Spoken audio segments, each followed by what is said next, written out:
Çin'in Uygur kültürünü, dilini ve edebiyatını yok etmeye çalışmakla suçlandığı bu günde, İngiltere'nin Londra kentindeki Penguen Yayınevi tarafından Uygur Şiirleri adlı kitabı yayımlandı. 1 Kasım'da Londra Üniversitesi'nde Uygur Şiirleri kitabının basımı nedeniyle tören düzenlendi. Bu kitap 1 Kasım'dan bu yana İngiltere, ABD, Kanada ve Avrupa ülkelerinde resmi olarak satılıyor. Londra merkezli Uygur aydını Aziz İsa Elkün tarafından yayına hazırlanan kitabın törenine Penguen Yayıncılık yetkilileri, İngiliz yazarlar, şairler, gazeteciler ve Uygur aydınlar da katıldı.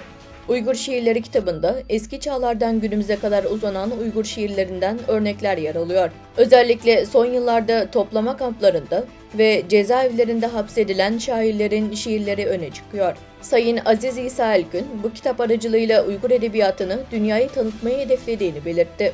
Kitabın içeriği hakkında ise şöyle konuştu.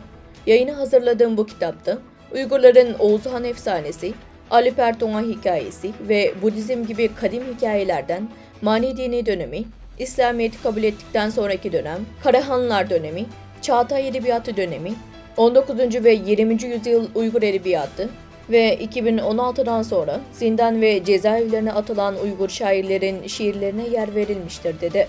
Uzun yıllardır Londra'da Uygur müziği üzerine çalışmalar yapan Dr. Rachel Harris, etkinliğe katıldıktan sonra izlenimlerini dile getirdi. Diğer konuların olduğu gibi Uygur meselesinin de dünya gündeminden düşmeye başladığı bu dönemde bu kitabın yayımlanmasının çok önemli olduğunu düşünüyorum dedi. Londra'da Penguin Publishing tarafından yayınlanan 272 sayfalık Uygur Şiirleri kitabı artık online olarak satışa sunuldu.